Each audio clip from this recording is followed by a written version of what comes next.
Hello, how are you doing? Happy Okay, Thursday. the dog was squeaking its toy, and I knew that David was thinking, do I say hello or do I let the dog continue to squeak its toy? So he just went, hi, how are y'all doing? I knew what he was thinking, though. That's what happens after you've been married for so long. You also accidentally match. I was going to say, it was between the dog squeaking his toy, and I looked up and I'm like, oh, we both shouldn't have worked. We look like one giant stop sign. And I didn't even sort of notice it until I did. I noticed it because I get in here a few minutes early, and so I was sitting here the whole time going, this ain't going to be good. But I'm too hot to go back and change. So good morning, everybody. How are y'all? Hope you're doing well today. Welcome. It's Thursday. We're almost to Friday. Almost to Friday. We're almost to the weekend. Can you believe it? I hope you didn't tune in for great music because we ain't got it.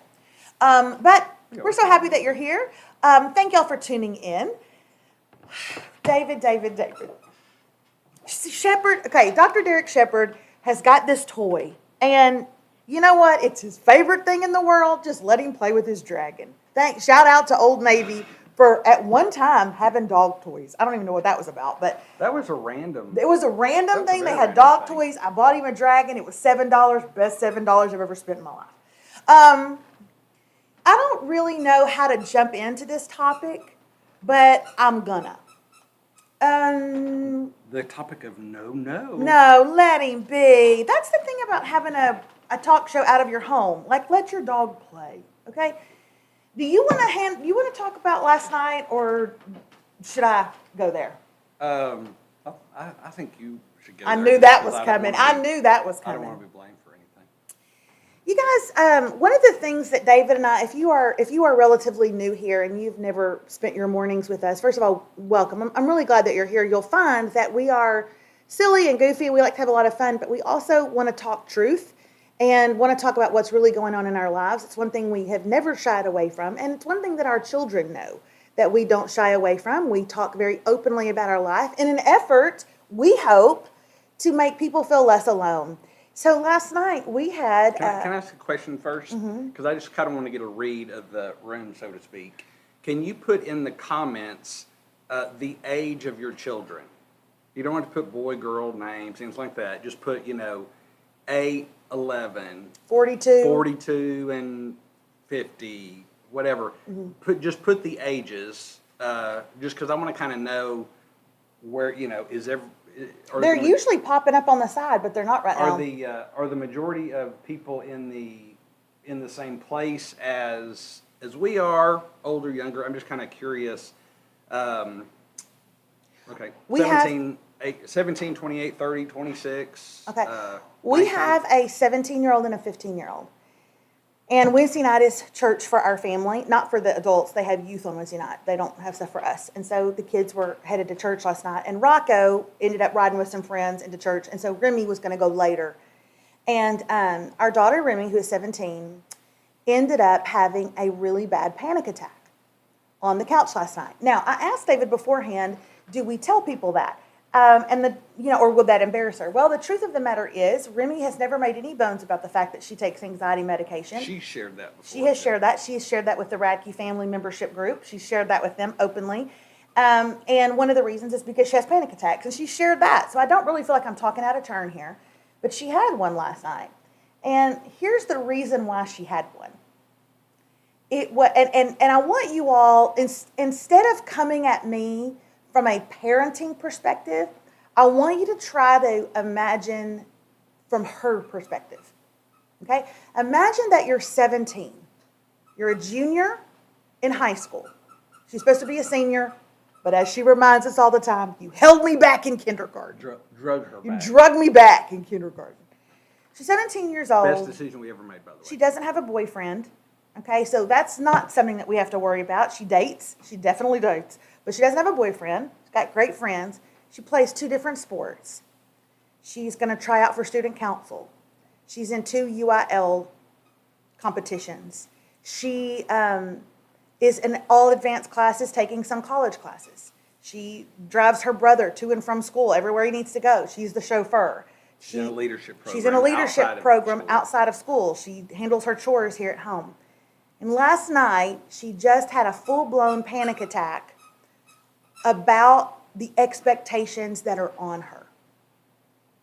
And as parents, we felt like we have to walk this line, okay? And I know probably in the comments right now, y'all are probably saying, oh, bless her heart, bless her heart. I don't know what they're saying. But as parents, don't we have to walk a line between we don't want to put any more pressure, undeserved pressure on her, but yet we're parenting her. And parenting calls for challenging them. It calls for pushing them. Well, It calls for getting them out of the nest. Spread your wings, learn to fly, right? But let me say something just for clarity's sake.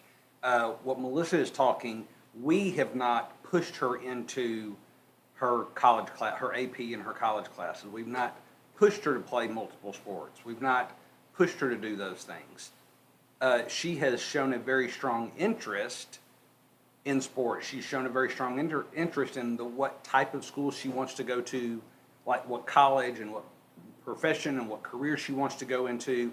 And so based on her desires, we have said, okay, well then if that's what you're wanting to do, then these are some things to do.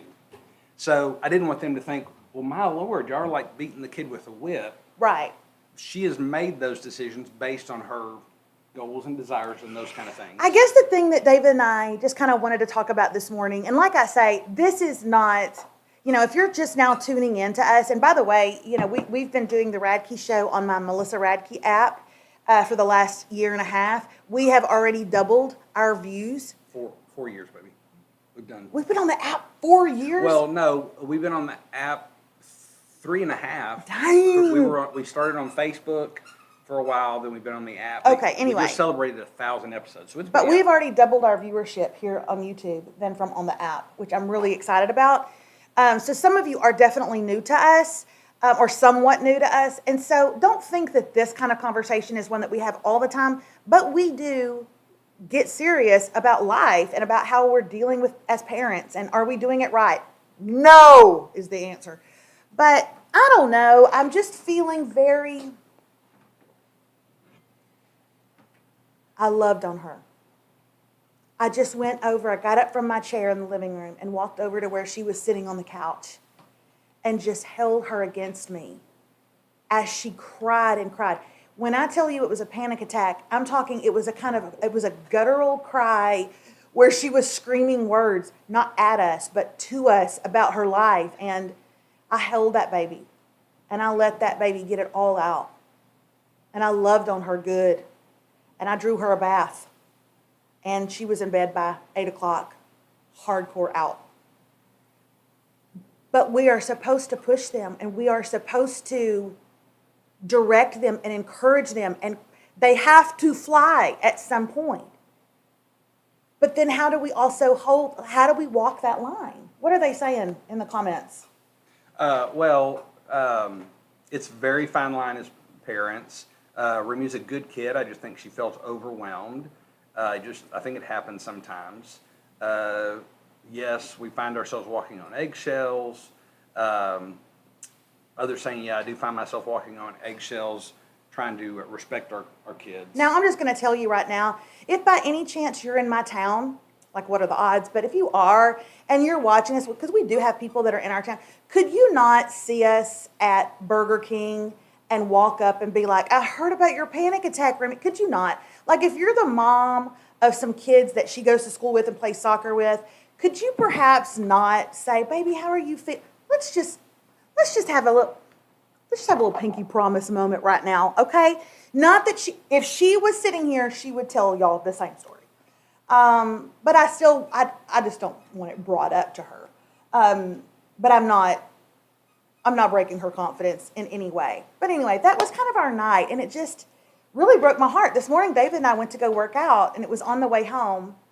I actually went to bed with her last night. We were both sound asleep at 8 o'clock, me just holding her in bed. She crawled up in my bed, which is her safest place to be, is laying up in our bed. I was going to say, for clarity's sake, we don't sleep in separate rooms. No. It's not just her bed, it's our bed. Yeah, but he was in there watching football or whatever it was he watched. Billions.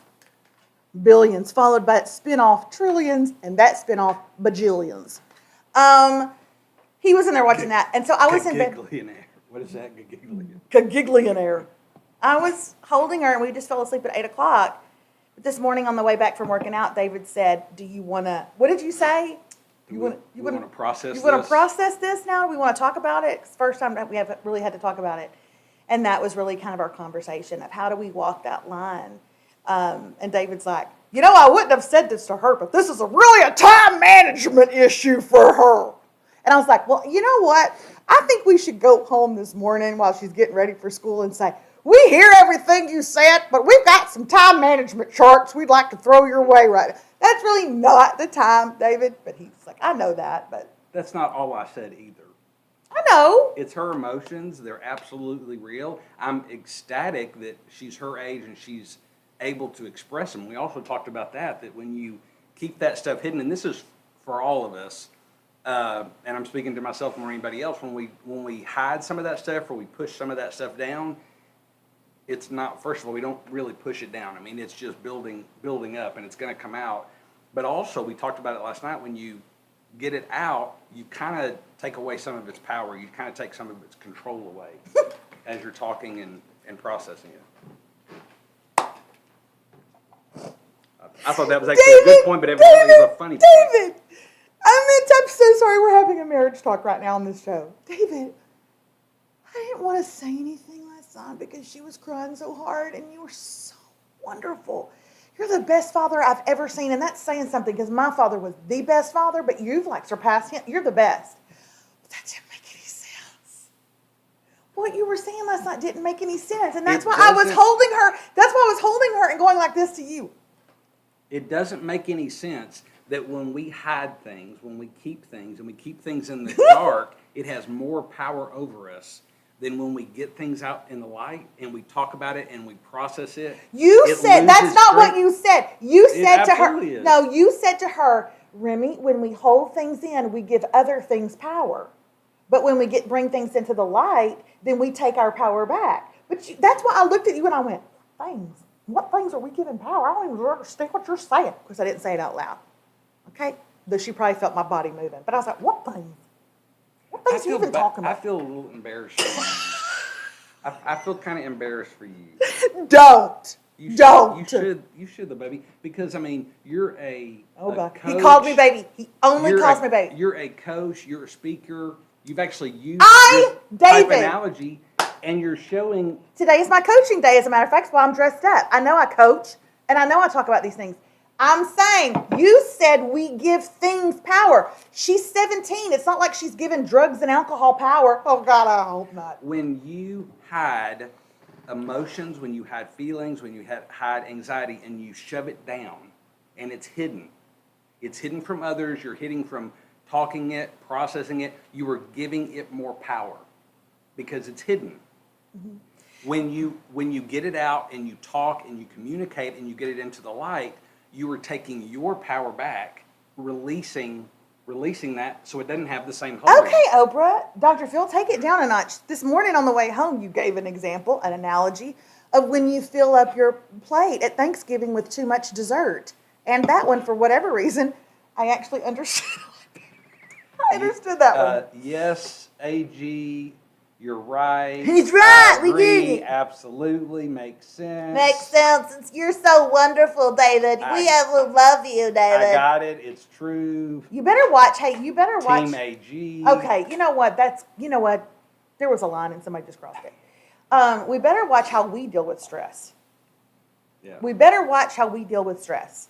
Because if you don't think our kids are watching that, so parents who are keeping it in, and then, boom, our children are watching that. And parents who drink it up, our kids are watching that too. And so, or raging at each other. I mean, there's certain ways that we as adults deal with stress, and our kids are, don't you think? I mean, obviously. Absolutely. They become little mirrors.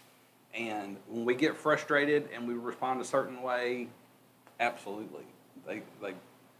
Or if we're not processing things, if we're not getting things out into the light, taking our power back, they're going to see that. It's like filling up a dessert plate with filling up a plate at Thanksgiving with all desserts and not any ham and potatoes.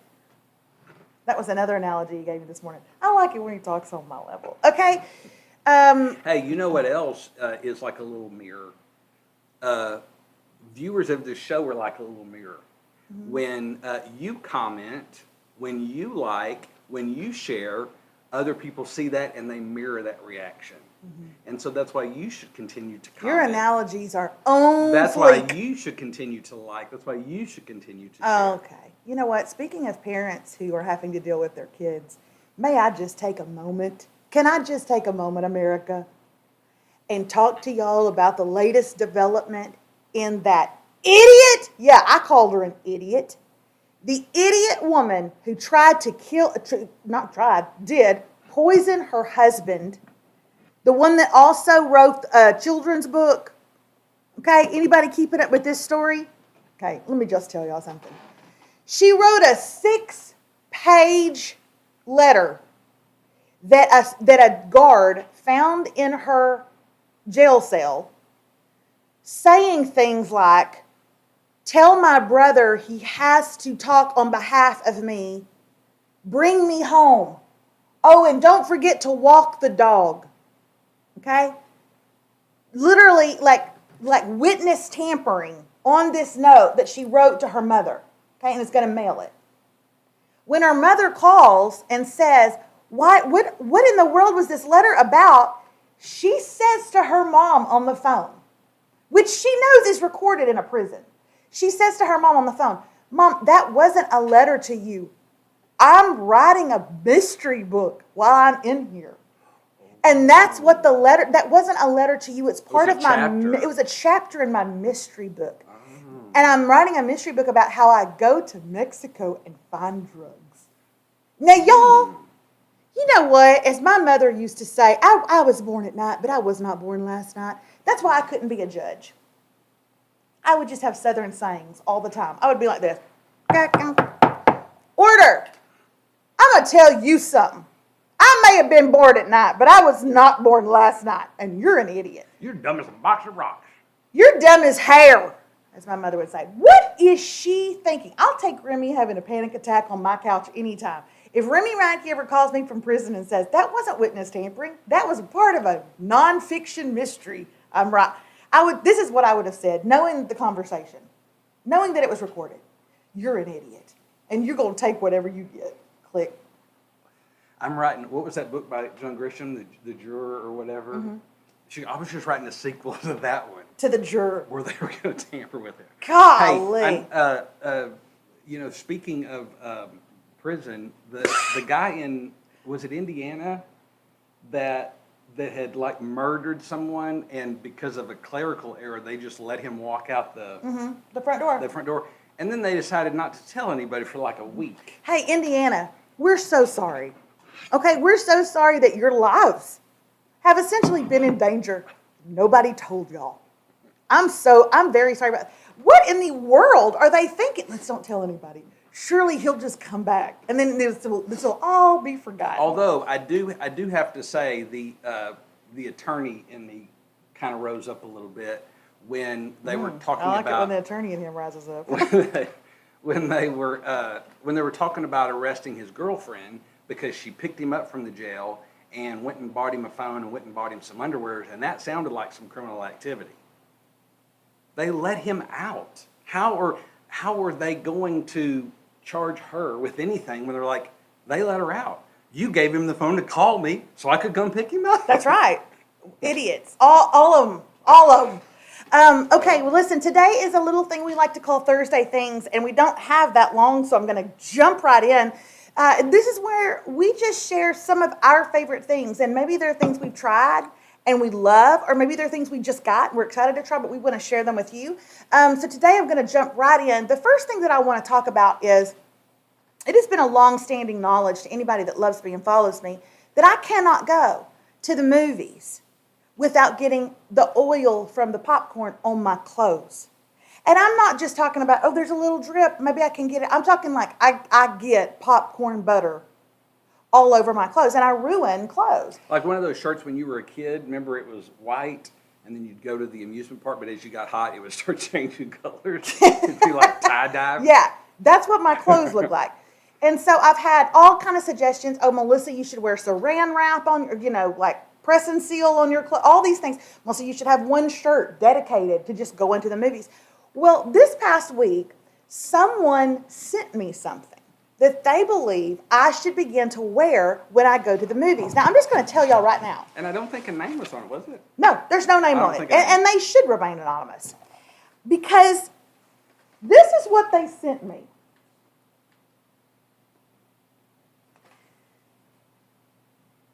What do they think that I do at the movies? Do they think I work there? This is like a long. Do they think that I get in the vat of butter oil? Where did this? I don't know, David. I don't know what is going on. Is it? Is it so you can tack it up? Oh yeah, so you can snap it and you snap the other side. And so it catches and then all it your popcorn? Catches it, so you got like a whole small popcorn. What are y'all thinking? Who sent me this? And what are you thinking? Do y'all really think that I'm going to go with my besties to see the next Indiana Jones and I'm going to be like this movie looks really... No, what is the one I want to see? The Agatha Christie one about the...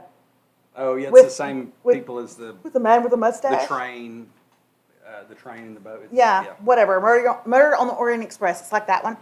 And I'm going to be like, oh, y'all, aren't y'all excited to see this? Me too. Y'all, I'm not going to a crawfish boil, for Pete's sake. This is humongous. And I'm not going to lie. Kind of offensive. All right? Well, I mean, in fairness, a handkerchief's not going to quite do the job there. I mean, You know what? I talked about you this morning, about your analogy not making sense, and now you're coming at me. no, I'm just saying the little That's not pocket- gonna do little it. pocket square ain't going. All right, the next thing I want to share with you guys today is something that I have actually shared before. I shared it well over a year and a half ago. I shared it. I love it. I've had it for that long. I use it all the time. And I have it in a drawer that or a cabinet I can easily pull out in my kitchen.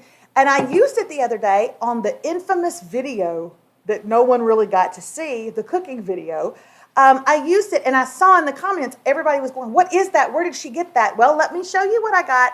The link is actually going up in the comments right now. It's from Walmart, and it's my onion chopper. And I'm going to tell you something, y'all. It's wonderful. Now, I'm just going to tell you, it comes with all sorts of different, you can chop them this fine. Like if you really want your onions like chopped up really, really tiny, this is a smaller one. If you want to shave some things down, I don't know what you would do that for. They have all different kind of little things you can plug in. I'm not doing all that, okay? I think I put this in on day one, this size, and I have never strayed from it. But let me tell you why I love it. Number one, it sticks down, it stays connected really good. I have put bell pepper, I've put onion, I have put mango, I have put tomatoes. I literally saw a TikTok the other day of a girl using it, and she made an entire fruit salad. She's putting strawberries in there, the whole bit. An entire fruit salad, and she popped the top off, and she just took a fork and started eating it right out of this bowl. It's got the rubber stopper, so it's not moving around on the countertop for you. The link is in the chat right now. I'm telling you guys, this is a lifesaver. 1 million attachments come with it. I don't And if even you're use watching them this all. on replay, the link will also be in the description section as well. So- could you even do potatoes? Like, is it that firm? Absolutely. I mean, like you have to slice them first, I guess. But, well, maybe not. Well, you could slice them. I'm sure that's what all these things are for. You slice them and then you dice them. I mean, it's got all kinds of things that I don't even use. Check it out. It's at Walmart. You can check that out. Okay, last thing. Your girl loves jewelry. But I got a couple problems with it. Number one, the money. Okay? My taste changes, style changes. I'm not really big on priceless pieces of jewelry. That's just not a place financially that we're at right now. So I like jewelry that is inexpensive but looks expensive. One of the things that I love are bracelets. but I have really big wrists. This past week, I went to Columbia. And when I went, they had a swag bag for me. And it was full of goodies from other companies and other brands that had sent us some stuff. And one of them was a jewelry brand called Etika. Ettika. And again, that is going up in the chat right now. I am wearing an Etika. I'm wearing a lot of Etika pieces right now. One of them is this pearl drop necklace that they have. The other one is something I really love. Let me try to bring my dress up so you can see it better. It's a 2-chain with the little crystals around it. I love this piece. It can hang longer in the back if you want it to. But my favorite thing was this right here, the cuffs. These are stretch cuffs that I love so much. I am telling you right now, if you have anybody in your life that loves kind of clunky, chunky jewelry like this, but they have big wrists like mine, please get them this. It comes in a pack of 3 for $50. That's it. $50 for 3 of these bad boys. They fit right on my wrist, and they're not the kind that pull apart and you can see like wire or anything like that. It's not like that, but yet it's bendable and flexible. Girls with really small wrists were wearing these last week on the trip, not just girls with big wrists. But it is an incredible Christmas gift. There is nobody out there right now who would not absolutely love these chunky bracelets because they're so in style. But maybe they can't find any, certainly not for a good price like $50 for 3 of them. But y'all, so I wanted to show y'all these. I'm just going to put one back on right now. I have a question for y'all. And my mind is blown. So this is an Etika necklace. When you open it up, one of the things that I love is that they send it to you with a little bag. You need to kind of zoom in. That's okay. They send it to you with a little bag so you can like give it to somebody for a Christmas gift and kind of tie it up. It's really sweet. But you guys, what is this? I have no clue what this is. It was in, can you open that? It was in the bag. So this is the necklace that I have on right now. I got 2 of them so that I can have a 4-chain thing, okay? But in the bag with the necklace, they put this, and I don't understand what it is. It's options and tips. So, like, these are Okay. like little extender. No, well, I guess those are like little This extender looks things. like a clip-on earring. This looks like a clip-on earring, okay? But it's not, because at the bottom of it, it has the little latch for when you put your necklace on. But what is this? I don't understand. I'm so confused. There's the latch for like a necklace. It is. What is that, David? I don't get it. So if you look at the necklace right now, where would you put this? Would you ever clip it to this and then like clip it to the back of your shirt? No. No? No. This clip isn't big enough to go through there, so you're not attaching it to a necklace. I just honestly have no clue what this is. Oh, he is going to zoom in. Oh, we only have like a few seconds, but if you know what it is, would you please leave it in the chat? By the way, there is no golden moment today because I couldn't, our camera was acting up. So your golden moment is this right here. Tell me what this is in the chat. As we're closing today, we will see you tomorrow. I feel like I'm on QVC right now. We'll see you tomorrow, but y'all better tell me what this is because I am confused as heck. Okay? So as you can see, it's got that little, it's got that little thing right there where you can latch it to a necklace, but I don't understand it. And then in the back, it looks like a clip-on earring. Tell me what it is. I even got on their website and looked to see if I could figure out what it was. Don't see this anywhere on their website. But anyway, love the Etika jewelry. Love, love, love it. And take a look at it. What am I trying to say? The link is put in the chat for you guys today. Okay. Huh? Do my golden moment now? Okay, here's my golden moment. I'll end with this. This is what I said earlier in the golden moment. You ready? You are worthy of love, respect, and good health, exactly as you are. And that's hard for some of us to actually believe and swallow, because maybe we have gotten ourselves into a pickle with our weight, with our health, with our finances, with our marriage. And so we think, no, I did this to myself. I committed this act.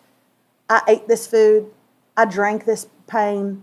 I popped pills for this pain. I did this. So I'm not actually worthy of love and respect and good health exactly where I am. But let me just stop that train before it leaves the tracks. Okay? And it takes you on a roller coaster of emotion and belief.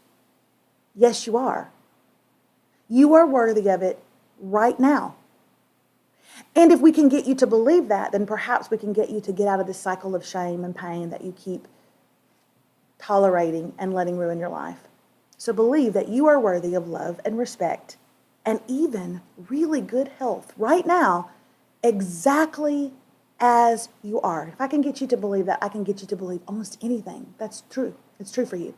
And I love you, and we'll see you tomorrow.